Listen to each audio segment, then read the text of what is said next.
ಏನ್ರಿ ಇದು? ನಿಮಗೆ ಒಂದು ಸರ್ಪ್ರೈಸ್ ಇದೆ ಜಾನ್ವಿ ಅವರೇ. ನನಗೆ ಯಾವ ಸರ್ಪ್ರೈಸ್ ತೊಗೊಳ್ಳೋ ಮೂಡಲ್ಲೂ ಇಲ್ಲ, ಬಿಡಿ ಕೈ. ಅರೆ ಇವತ್ತು ನೀವು ಹಾಗೆ ಹೇಳೋ ಹಾಗೆ ಇಲ್ಲ, ನನ್ನ ಜೊತೆ ಬರ್ಬೇಕು ಹಾಗೇನೆ. ನಡೀರಿ ನಡೀರಿ. ಎಲ್ಲಿಗೆ ರೀ?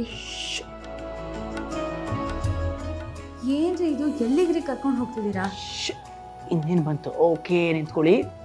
3, 2, 1.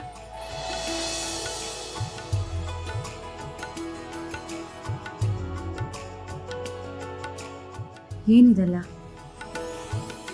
ಜಾನ್ವಿ ಅವರೇ, ಇವತ್ತು ನನ್ನ ಆ್ಯನಿವರ್ಸರಿ. ಇವತ್ತಿಷ್ಟು ಸೆಲೆಬ್ರೇಟ್ ಮಾಡಲಿಲ್ಲ ಅಂದರೆ ಹೇಗೆ? ಅಲ್ಲ, ನಿಮಗೊಂಚೂರು ಖುಷಿ ಆಗ್ತಾ ಇಲ್ವಾ? ಖುಷಿ ಆಗೋವಂಥದ್ದು ಏನು ನಡೀತದೆ ನನ್ನ ಜೀವನದಲ್ಲಿ? ನೋಡಿ, ಹಿಂದೆ ನಡೆದಿದ್ದನ್ನೆಲ್ಲ ಮರೆಯೋಣ. ಈಗ ಮುಂದೆ ಆಗೋದ್ರ ಬಗ್ಗೆ ಕಾನ್ಸಂಟ್ರೇಟ್ ಮಾಡೋಣ. ನನಗೋಸ್ಕರನಾದರೂ ನೀವು ಸ್ವಲ್ಪ ಖುಷಿಯಾಗಿರ್ಬೋದಲ್ವಾ?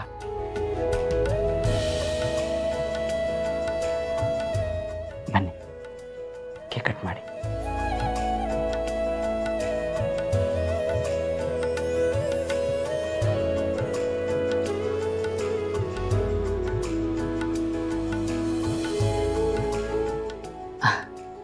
Happy anniversary.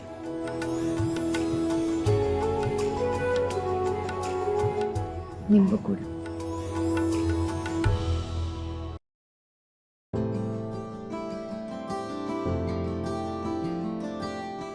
ಜಾನ್ವಿ ಅವರೇ, ನೀವು ನನ್ನ ಬದುಕಿಗೆ ಬಂದಿದ್ದ ಕ್ಷಣನ ನಾನು ಯಾವತ್ತೂ ಮರೆಯೋಕ್ಕಾಗಲ್ಲ.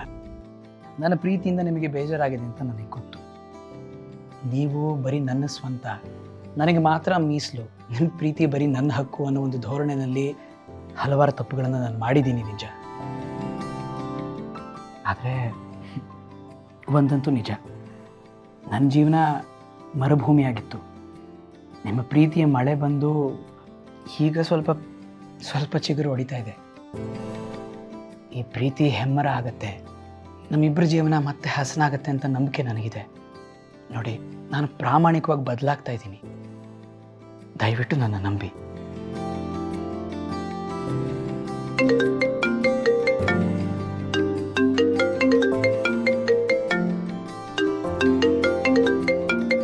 ಅಪ್ಪ ಕಾಲ್ ಮಾಡ್ತಿದ್ದಾರೆ. ಅಪ್ಪ, ಇಬ್ಬರಿಗೂ ಮದುವೆ ವಾರ್ಷಿಕೋತ್ಸವದ ಶುಭಾಶಯಗಳು. ಥ್ಯಾಂಕ್ಸ್ ಅಪ್ಪ. ಥ್ಯಾಂಕ್ಸ್ ಅಮ್ಮ. Thank you. ನೋಡಿ, ನಿಮಗೆ ಈ ದಿನ ನೆನಪಿದೆ, ನನಗೆ ನೆನಪಿರಲಿಲ್ಲ.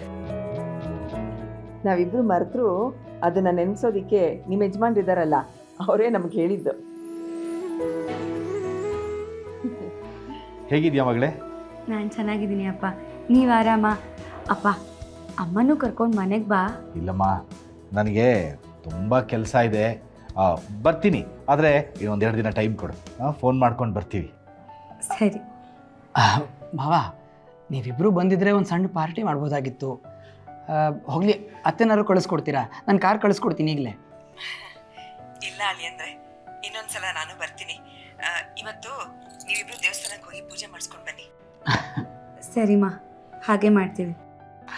ಸರಿ ಬಾ, ಇವತ್ತು ನಾವು ಹೆಚ್ಚು ಮಾತಾಡಿ ನಿಮಗೆ ಡಿಸ್ಟರ್ಬ್ ಮಾಡಲ್ಲ. ಖುಷಿಯಾಗಿರಿ. ಬಾಯ್.